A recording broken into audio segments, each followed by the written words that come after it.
नमस्कार, मैं हूं पीयूष पांडे और आप देख रहे हैं चुनाव आज तक। ब्रिटेन में चुनाव की सरगर्मियां बहुत तेज, बहुत जोरों पर है। 4 जुलाई को वहां पर वोटिंग होनी है और उसी दिन शायद रात होते होते तक नतीजे भी आ जाएंगे। ब्रिटेन में चुनावी सरगर्मियों के बीच में किन मुद्दों पर लोग वोट डालेंगे, खासकर भारत के लोग जो भारतीय मूल के हैं, वहां पर किस नजरिए से देख रहे हैं इन चुनाव को, इन सब मुद्दों पर बात करने के लिए हमारे साथ हैं हरेंद्र सिंह जी, जो ब्रिटेन में रहते हैं, कॉलेज में प्रोफेसर हैं, इंडियन डायस्पोरा का प्रतिनिधित्व करते हैं, वहाँ के थिंक टैंक से जुड़े हुए हैं। सर, आपका बहुत बहुत स्वागत है। थैंक यू पीयूष, थैंक्स आपने मुझे इस प्रोग्राम में जोड़ा इसके लिए। सर, पहला सवाल तो आपसे मेरा यही कि ब्रिटेन में चुनावी सरगर्मी हम लोग अखबारों में यहाँ पर पढ़ रहे हैं, वहाँ पर आप देख रहे हैं, क्या माहौल है वहाँ पर? यहाँ पर ब्रिटेन में माहौल ऐसा है कि लोग कहते हैं ना, जहाँ डेमोक्रेसी का, जहाँ या मॉडर्न डेमोक्रेसी का जहाँ जन्म हुआ जी, वहाँ लोगों में एक बहुत अच्छी समझदारी है। और वो समझदारी ये है कि वो इश्यूज पे बात करते हैं। वो हमेशा इस चीज पे कोशिश करते हैं कि जो वर्तमान में जो लोगों की दैनिक दिनचर्या से रिलेटेड जो जितने सारे इश्यूज हैं उन पे बात करके वो वोट करने की कोशिश करते हैं, जो कई धाराओं से और कई जगहों से अलग है, जहां पर लोग इमोशन के बेस पर वोट लेने की कोशिश करते हैं। जी सर, हम ये पढ़ रहे हैं यहाँ पर कि कंजर्वेटिव पार्टी का मामला इस बार बहुत ढीला है। जितने सर्वे अभी तक आए हैं उसमें कंजर्वेटिव पार्टी, ऋषि सुनक का मामला गड़बड़ दिख रहा है। तो क्या भारतीय होने के नाते, क्योंकि हम लोग ऋषि सुनक को दूसरी तरह से भी देखते हैं कि भारतीय एक प्रधानमंत्री बना ब्रिटेन में, वहाँ पर क्या ऋषि सुनक अपनी इमेज कायम नहीं रख पाए? जिन उम्मीदों के साथ आए थे वो ब्रिटेन की सत्ता में या प्रधानमंत्री पद संभाला था, तो अब क्या ऋषि सुनक का क्या मामला है वहां पर?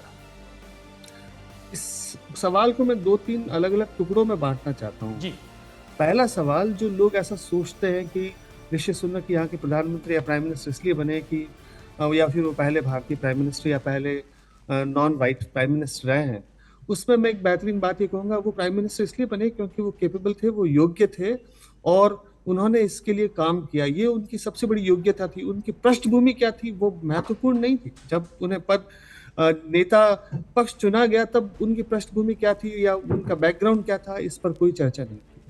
डेफिनेटली हमारे लिए गर्व का विषय है कि वो एक ब्रिटिश इंडियन थे। मुझे याद आता है कि जब डेविड कैमरन और नरेंद्र मोदी जी ने जब वेम्बली में सभा को संबोधित किया तो डेविड कैमरन ने कहा कि कभी जल्दी इस देश के भाग्य में कोई भारतीय कोई प्राइम मिनिस्टर होगा, और वो जब ऋषि सुनक के रूप में हुआ तो भारतीयों को जरूर खुशी हुई। जी। दूसरा पॉइंट, कंजर्वेटिव की लोकप्रियता होना या नहीं होना सिर्फ ऋषि सुनक पर निर्भर नहीं, इसके कई फैक्टर्स हैं। ऋषि सुनक ने देश की बागडोर तब संभाली जब यहाँ कंट्री कोरोना के इस लॉकडाउन के कारण या बाकी परिस्थितियों के कारण या ब्रेक्सिट के कारण और दुनिया भर में चल रहे इकोनॉमिक क्राइसिस के टाइम पे उन्होंने कंजर्वेटिव पार्टी की बागडोर संभाली। तो पहली चीज, उन्हें पूरा फुल्ली डिलीवर करने का मौका नहीं मिला। दूसरा, उन्होंने डेफिनेटली इकोनॉमिक फ्रंट पर बहुत अच्छा डिलीवर किया क्योंकि वो खुद बहुत अच्छे इकोनॉमिस्ट हैं जी। और जो फर्स्ट क्वार्टर या सेकंड क्वार्टर में जो इकोनॉमी की जो ग्रोथ थी वो स्ट्रांग देखते हुए उन्होंने इलेक्शन को प्रीपोन करने का डिसीजन लिया।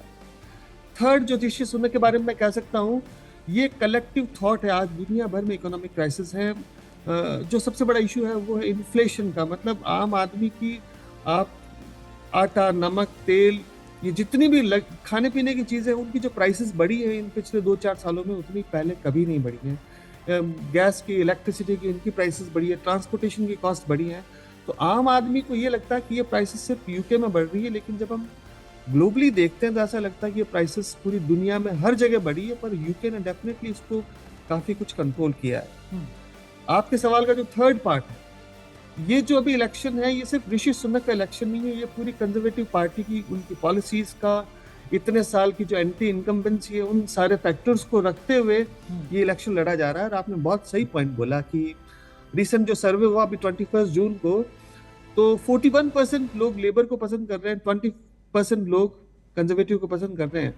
कंजर्वेटिव का जो इतना लोअर परसेंटेज है, ऑल टाइम लो है। 20% कंजर्वेटिव आज तक कभी नहीं गई। इसके बारे में मैं यही कह सकता हूँ।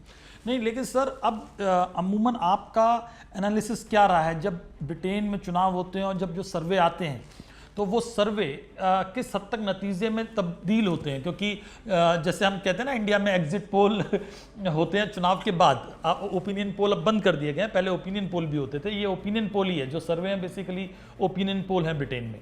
तो क्या आपको लग रहा है कि कंजर्वेटिव पार्टी के पक्ष में, विरोध में, मतलब कंजर्वेटिव पार्टी के खिलाफ जो नतीजे, जो ओपिनियन आ रहा है, वो नतीजे में भी तब्दील होगा?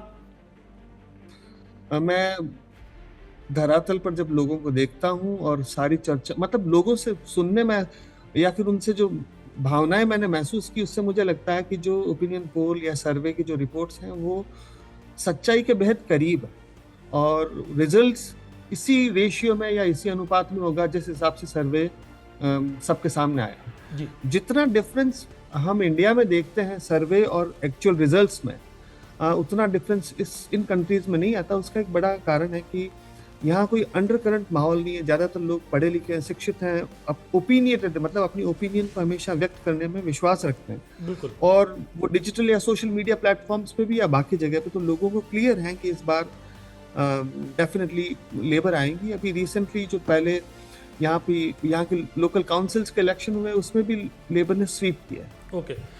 वैसे सर, इसकी एक वजह शायद ये भी है कि ब्रिटेन की आबादी उतनी नहीं है, इंडिया में तो आबादी इतनी ज़्यादा है कि उसका सैंपल कितना भी लीजिए आप, वो कम होता है, और ब्रिटेन में उतनी आबादी नहीं है। ब्रिटेन में मेरे ख्याल से 5 करोड़ लोग वोट करेंगे 4 जुलाई के दिन, और शायद इसीलिए शाम होते होते तक नतीजे भी आ जाएंगे, जबकि इंडिया में इतना आसान नहीं होता। लेकिन सर, मेरा सवाल एक ये भी है कि एक तो महंगाई इशू है ब्रिटेन में, हम लगातार देख रहे हैं, इसके अलावा 3-4 ऐसे क्या मुद्दे हैं जिनको लेकर कंजर्वेटिव पार्टी के खिलाफ माहौल बना है, और लोग इस बार लेबर पार्टी को चुनना चाह रहे हैं, जो कि पिछले कई दिनों से, कई सालों से बाहर है सत्ता से, और जो सर्वे के नतीजे हैं, उस तरह का सर्वे तो उनको शायद कई सालों में नसीब नहीं हुआ। मैं एग्री करता हूं। मैं जो 3-4 इश्यूज हैं उनमें से मैं दोनों की पॉलिसीज के बारे में ब्रीफली कह सकता हूं। जैसे एक है टैक्स का सिस्टम। सो लेबर कोशिश कर रही है कि अराउंड 8.6 बिलियन टैक्स वो नेक्स्ट 5 साल में रेज करे, और वो चाहते हैं कि जितने भी प्राइवेट स्कूल्स हैं या जिनके पास फॉरेन में प्रॉपर्टीज हैं, या जो बाहर रहते हैं इन्वेस्टर्स लेकिन कमा यहाँ पर रहे हैं, या फिर जो बड़ी गैस और ये तेल की कंपनियां हैं, उन पे बड़ा टैक्स लगाएं, क्योंकि लेबर हमेशा श्रमिकों को सपोर्ट करती है। तो जो बड़े बिजनेसमैन हैं उनको हमेशा वो टैक्सेशन हैवी रखना चाहती है। और कंजर्वेटिव पार्टी क्या करना चाहती है कि यहाँ पे हर एम्प्लॉय एक नेशनल इंश्योरेंस पे करता है, एक तरह से का स्पेशल टैक्स है। तो कंजर्वेटिव कहती है या तो हम इसको कम कर दें या फिर इसको खत्म कर दें। ये दोनों ने पार्टीज ने ऐसा लोगों के सामने कहा है। यहाँ पर नॉर्मली जो आप अपने मैनिफेस्टो में लिखते हैं, आप उसको अमल में लाने की कोशिश करते हैं। दूसरा जो मुझे इश्यू लगा वो है इमिग्रेशन का। हम इमिग्रेशन का मतलब यहाँ पर पिछले 2-3 सालों में लाखों लोग इंडिया से या फिर अलग अलग कंट्री से आए हैं। तो अब लेबर चाहती है कि इमिग्रेशन तो हो, पर उसका जो नेट माइग्रेशन हो, मतलब जो नेट मूवमेंट हो विद इन 1 ईयर, वो फिक्स हो, उससे ज्यादा नहीं हो। और आपने एक चीज बहुत नोट की होगी कि भारत में लाखों लोगों ने एक सर्टेन अमाउंट पे किया, और पे करके फीस देकर वो उन्होंने ब्रिटेन में नौकरी हासिल की।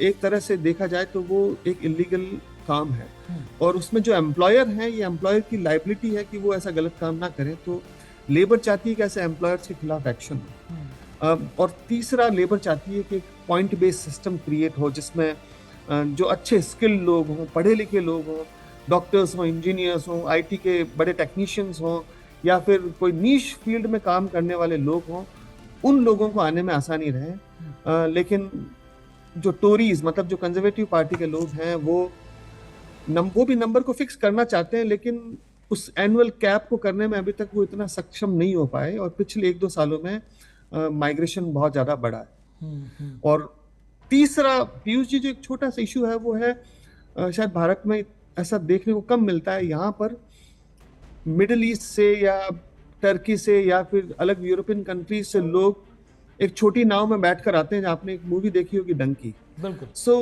वो जब बैठकर आते हैं उन नावों में, तो बहुत सारे एजेंट्स और दलाल होते हैं जो उनसे पैसे लेके उनको यहाँ भेज देते हैं। आप विश्वास नहीं करेंगे कि हर साल हजारों बच्चों की और दूसरे लोगों की एडवर्स वेदर कंडीशन में उनकी डेथ हो जाती है, मर जाते हैं लोग। और ह्यूमैनिटी के नाते देखा जाए तो जो लोग अपने सपने लेकर चले इस देश में आने के लिए, उनकी पूरी जिंदगी खत्म हो गई। कई ऐसे लोग भी आ गए जिनकी उनका पूरा परिवार खत्म हो गया और सिर्फ बच्चा ही बचा है। बिल्कुल। सो ये स्पोर्ट्स सिस्टम को टैकल करने के लिए लेबर कहती है कि भाई हम एक दो जगह जो नई बॉर्डर सिक्योरिटी फोर्स है उसको लगाएंगे, यूरोपियन यूनियन को काम में लेंगे। लेकिन कंजर्वेटिव पार्टी कहती है कि भाई हम एक स्पेशल स्कीम लेके आए हैं, उसका नाम है रवांडा स्कीम। शायद आपने सुना होगा रवांडा स्कीम के बारे में। यहाँ जितने भी इलीगल आएंगे उनको एक रवांडा कंट्री में उन्होंने घर और मकान बना के एक एरिया बना था कि उन सारे इलीगल्स को हम यूके में नहीं रखेंगे, उन्हें रवांडा भेज देंगे। ये बहुत डिबेटेबल इशू रहा, लेकिन सच्ची बात यह है कि बहुत सारे लोगों ने उसको बैक किया। तो कुछ फ्लाइट्स हैं वो यहाँ से रवांडा गई है। तो जब लोगों को डर होगा कि हम यूके पहुंचने के बाद हमें रवांडा भेज दिया जाएगा तो नेट माइग्रेशन में कमी आएगी, पर लेबर उस पर फोकस है। इसके अलावा एक नेक्स्ट इशू है जिसे कह सकते हैं एनएचएस का इशू, नेशनल हेल्थ सर्विस।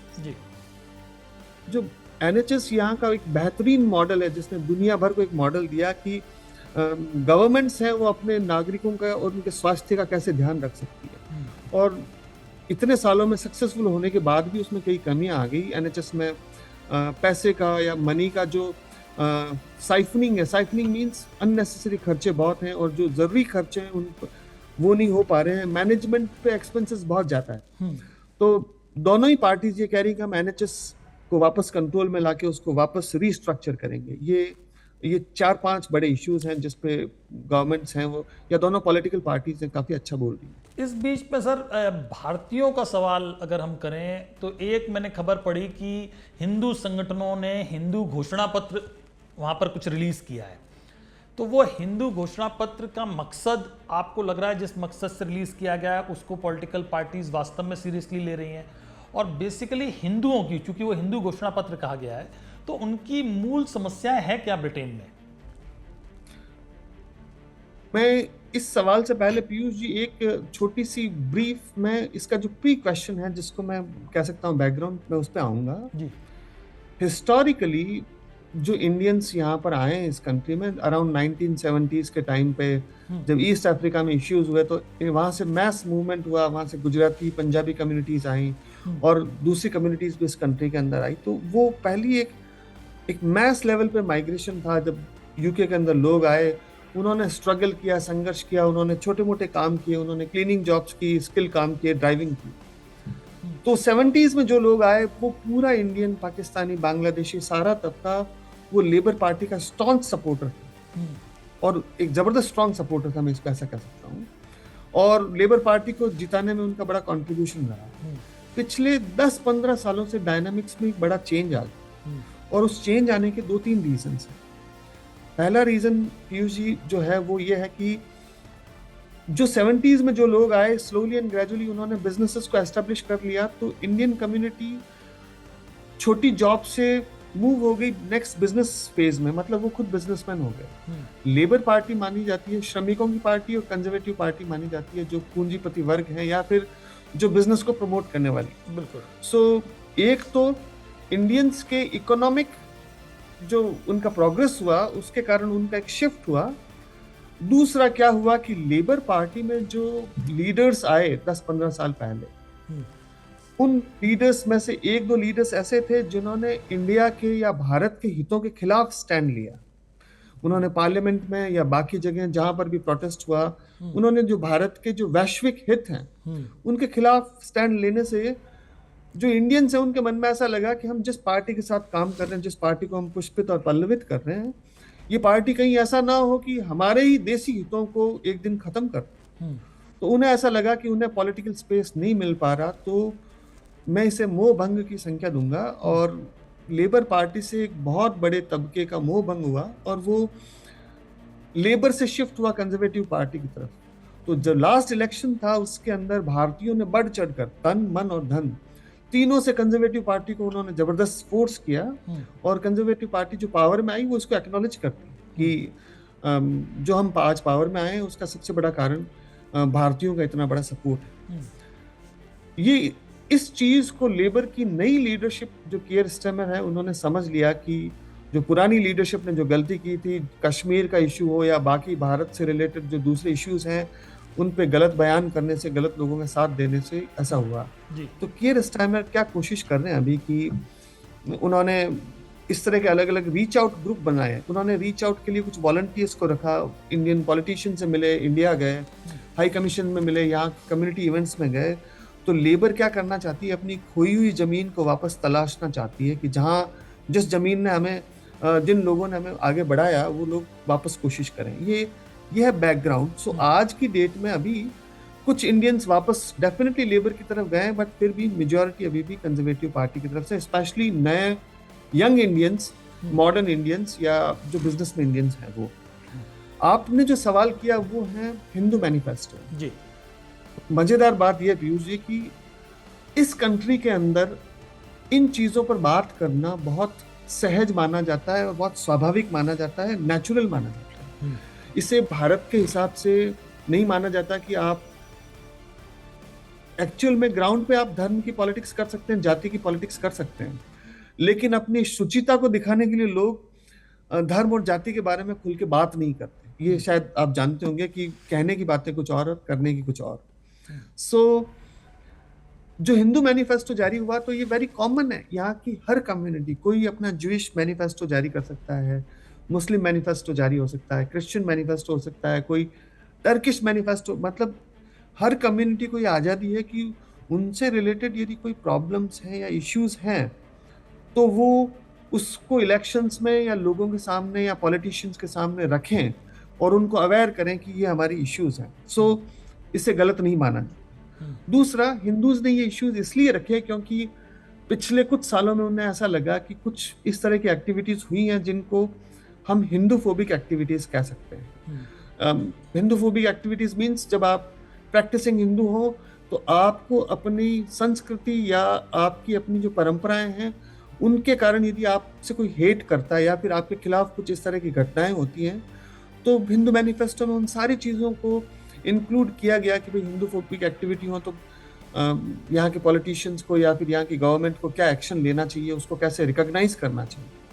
सो बहुत सारे लोग हैं जो अलग अलग पॉलिटिशियंस के पास गए हैं उस हिंदू मैनिफेस्टो को लेकर, उन्हें बताया इसके बारे में कि हमारा ये मैनिफेस्टो है और हमारी इतनी सारी मांगों का मतलब इन चीज़ों के बारे में आपको सोचा जाना चाहिए। सो ये एक शुरुआत है उनकी। ये आगे किस फॉर्म और शेप में जाएगी मैं इसका तो नहीं कह सकता, लेकिन पिछले 5-10 सालों में ऐसा लगता है अब कि इंडियंस है वो पहले पॉलिटिकली इतने अवेयर नहीं होते थे, वो अब पिछले 5-7 सालों में मैं देख पा रहा हूँ कि पॉलिटिकली अवेयरनेस बहुत बड़ी है।